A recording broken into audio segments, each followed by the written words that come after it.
Okay, let's jump right into this explainer. Today, we're unpacking a seriously empowering story about navigating the totally unpredictable and, honestly, kind of chaotic world of middle school friendships. Look, if you've ever felt the sting of exclusion or maybe dealt with that awful school reopening anxiety, this is definitely for you.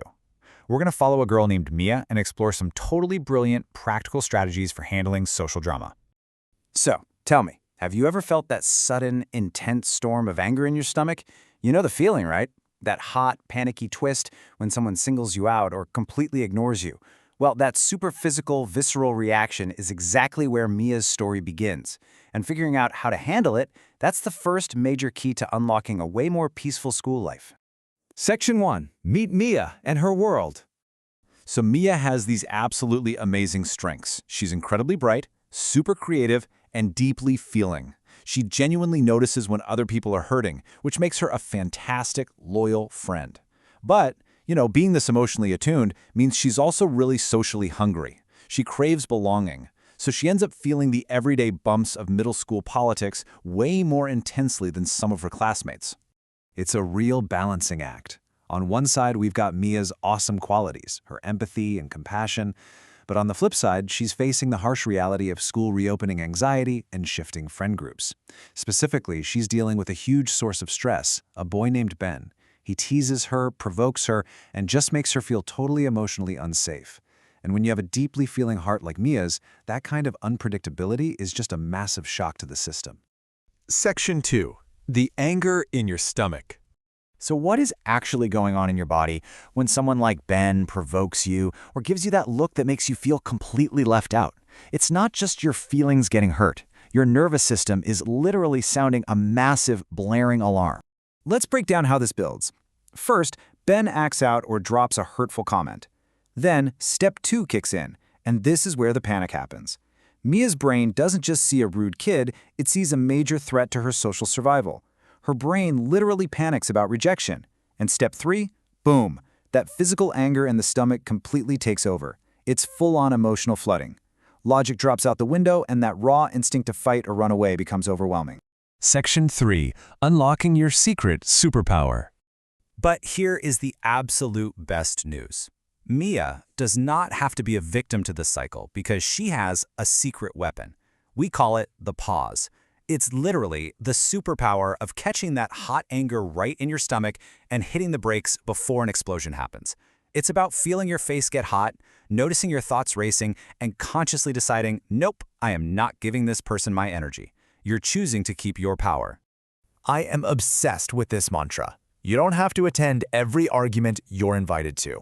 Think about it. When Ben tries to provoke Mia, his entire goal is to get a reaction. He wants the emotional payoff of seeing her upset. But Mia's superpower, she just walks away. By refusing to RSVP to his drama, she keeps 100% of her control, her dignity, and her peace of mind. Section 4. Using socially steady scripts. Now, to actually use this superpower in the heat of the moment, Mia needs a game plan. When we're hurt, it is so tempting to give long emotional speeches, trade insults, or try desperately to prove we're right. But honestly, kids who provoke thrive on that exact reaction.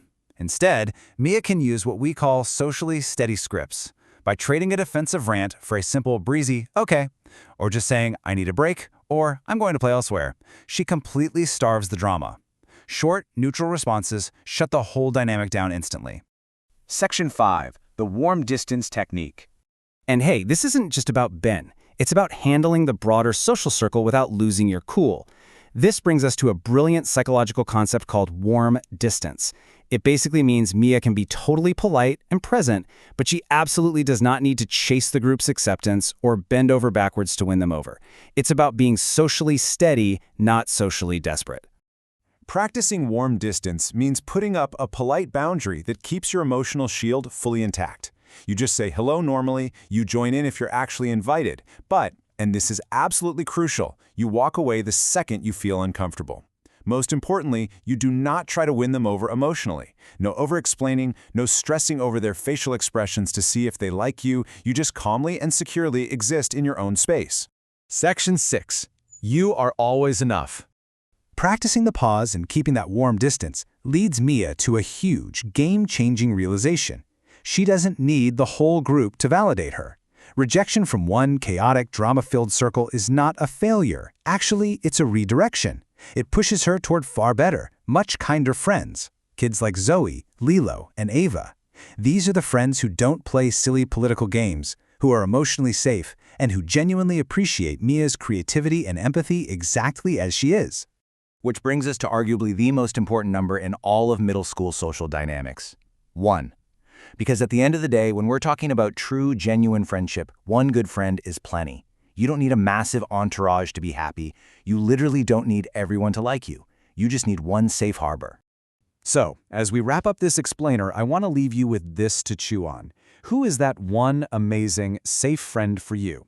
And more importantly, the very next time someone tries to invite you to an argument, how are you going to use your superpower of the pause?